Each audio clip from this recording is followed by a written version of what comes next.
clearly each of you has been in this industry a really long time, and you brought up some key themes: the geopolitical overtones, enabling technologies like crypto, the fact that this is a board level issue, it's a governmental and regulatory issue. There's a lot more oversight as it relates to cybersecurity. And you also pointed to many of the very public recent attacks like Colonial or SolarWinds, et cetera.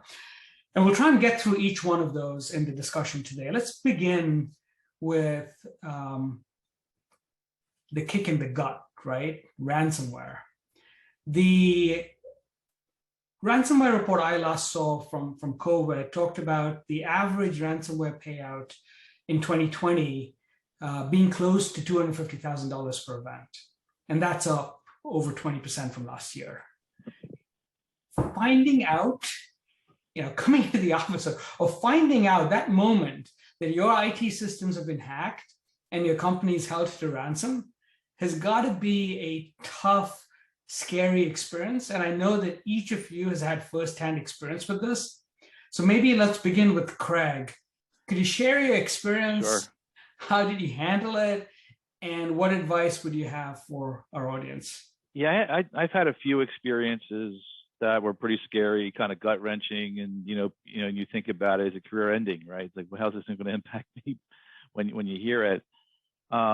Fortunately, I never lost data, or forced offline, but really difficult situations. I started a new role as chief technology officer. It was like my first month, and I got the call. We have 400,000 files that are critical files that are locked, and it's a ransomware attack. And it was early days in this whole process. I think it was 2014 timeframe. So the ransom was only around $2,000. But they were critical, and processing had stopped. And what do you do? So at that point, it was like, how do we get Bitcoin? How do we buy it? Where do we buy it from? And so we had one of our engineers in another country who had access to a place to buy Bitcoin, and it was, unfortunately, at that point the price was low enough. It was only $2,000. We had two different strains of malware so we had to pay two different ransoms, and it only totaled $2,000. We were fortunate.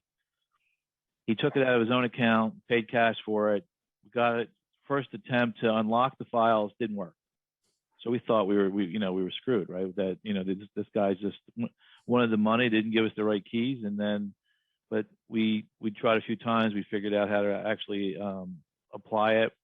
We got our files back. Oh, the one thing I did miss, we were using a managed service provider for data centers, and we didn't want to pay the ransom, so we were going to go to restore from backup. And the backups weren't running for 2 weeks. Our managed service provider failed us in that case, so we had to pay the ransom. That was a very difficult situation. Major client impact. It would have been really bad if we couldn't retrieve them. We did. Then it's about, how do I get this guy reimbursed for $2,000? So I had him do a T&E for $2,000. So that was pretty interesting. So while this was going on and while we're trying to retrieve the files, we went to a kind of a multi-layered prevention mode. Like, how do we cut this off? How do we prevent it from spreading? And looking at, we had to ensure our backups were running. We had to make sure that we installed AI-based antivirus. There was patching deficiencies that we had to close out. What type of monitoring we have in place? We were in Office 365. What kind of changes do we have to apply to Office 365 to protect ourselves from phishing attempts? And you didn't really feel like you were doing enough, right? So some of the advice that kind of lessons learned here: when you take a new role on, you need to do due diligence. You need to do, when you walk in the door, you need to have you had to have things audited to your standard, not what was previously in place. Ensure the right things are in place. You can't assume that your vendors, third parties that you work with, are doing what they say they would do, right? you have to continuously and proactively close these gaps to improve your posture. And then when something does happen, you have to have a rehearsed plan. So what do? Trying to figure this stuff on the field. I know that you're going to make changes to the plan. You're going to act differently when the shots are fired. But you really have to have that plan in place, and you really need to understand what your communication requirements are, right? Based on what business you're in, what geography you're operating in, and what data could be exposed or unavailable. You have to understand what your communication requirements. And you don't want to communicate too early, because it may be a false alarm, but you don't want to communicate too late, and then you appear negligent and you're hiding things from your customers. That's something you've seen in some recent issues where companies waited too long to communicate. But you need to act swiftly and make some bold moves to kind of ensure that you're protected, because if you wait and overanalyze, sometimes you have a bigger impact. And you really need to focus and close those gaps and continuously close those gaps. So that was my experience. But it's pretty nerve-wracking when you're dealing with it. So Craig, did you just think you were extremely lucky that for a company like yours, you only had a $2,000 bogey? Yeah, because the attacker wasn't that sophisticated, or you literally? I think it was early days in ransomware. It was early days in Bitcoin. These things get more and more sophisticated as we close holes. They find other ways to do it. If you don't have the right patching in place, these things can spread horizontally through your whole enterprise. You saw what happened with Maersk, right? They had major impact from something like this. FedEx, when they bought TNT, they had major impact from ransomware, where these things proliferate horizontally. We were lucky that we had some protection in place, but not enough. We're lucky we caught it early. Again, 400,000 followers is still a major impact, but and we were fortunate that when we did acquire the Bitcoin and we did apply it, it did work, and we got our files back. But I know organizations that the solution didn't work. Right, the cryptogram that they were provided did not work, and they had they had to rebuild systems from scratch. So did you consider going to law enforcement, or keep it all in house? We did not go to law enforcement. We did consider it. We didn't think it'd be helpful. We didn't think they would be able to track the perpetrators down, that there'd be any real benefit from it. We were focused on getting the files back online, closing the immediate gaps, and then a holistic plan to how do we prevent these things from occurring in the future.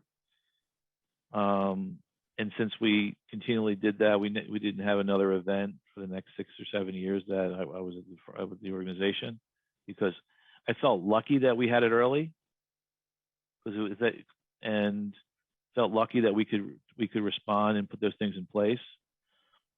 And sometimes an organization needs to be woken up a little bit from an expense standpoint. I had a CFO say to me one time, "Why spend all this money on information security? Why don't you just buy cyber insurance?" That's the kind of mindset that was in organizations, 6 or 7 or 8 years ago. Now they're worrying about protecting the enterprise value of the organization, and they understand the impact that it can have on our end customers, and what regulators will do when things occur, right? So but again, the C-suites changed, the boardrooms changed, and the customer expectations have changed. So I feel lucky that it happened early. And so if it happened in this climate, it'd be much different. Got it. Jason, I know you've had an experience with clients or prospects. Yeah, so I'm happy to say that we directly have not had any impact, but we have had a number of customers actually that have had different experiences. We actually had a customer back just about a month and a half, 2 months ago. They were a prospect that we've been talking to about some services, and they ended up with a pretty significant attack.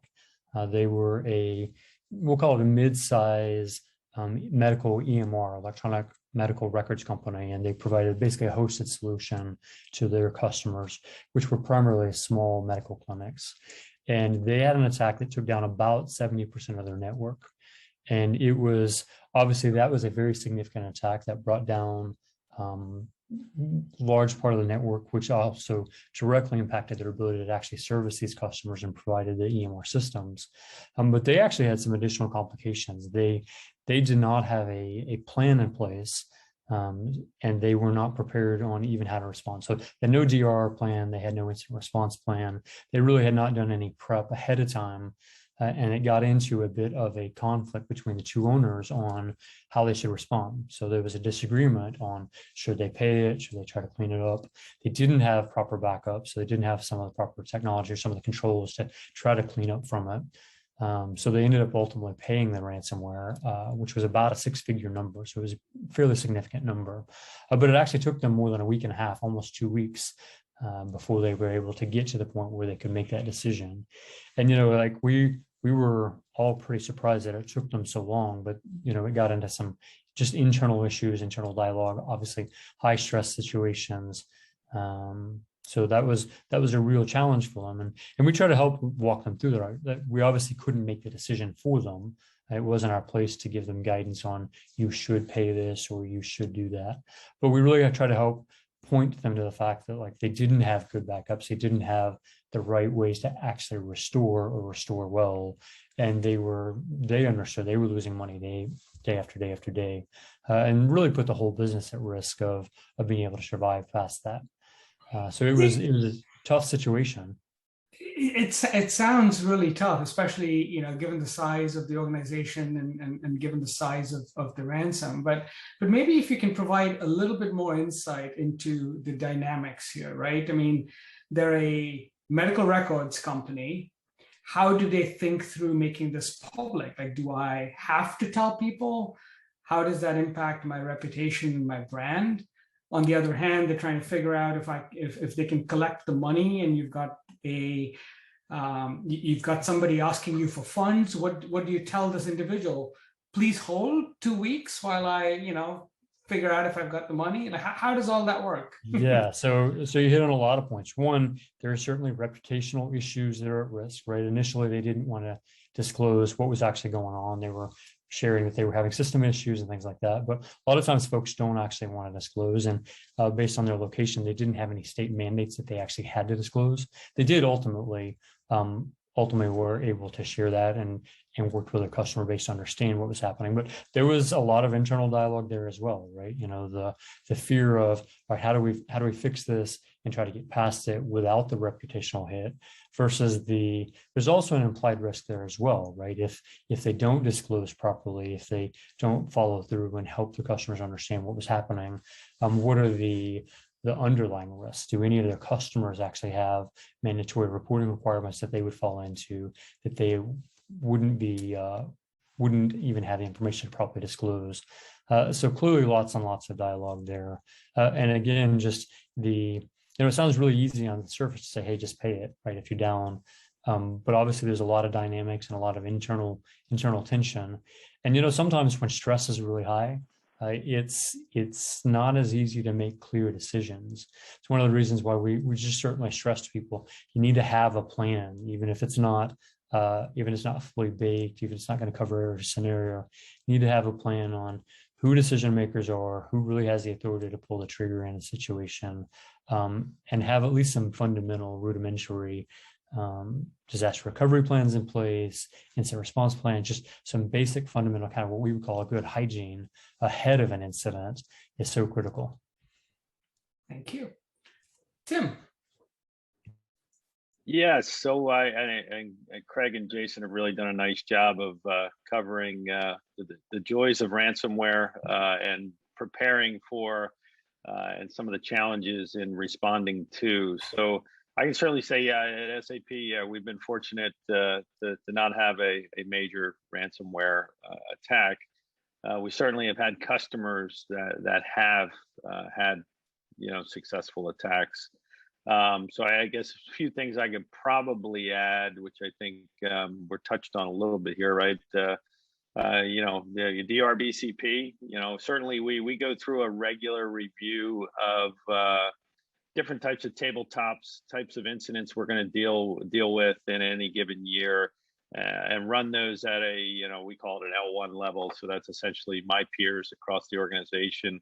And ransomware is one of those tabletops that we do, because it's, certainly it's a very complex topic, right? Engagement with your lawyers, engagement with your media people, outside counsel, your customer communications. These are really challenging topics. And if you don't have a well-prepared plan beforehand, it's no different than any sports team. You're not going to be good just by throwing a lot of good athletes on the field. You actually got to run through the plays, on a very rigorous basis. So that's certainly a big part of our program here.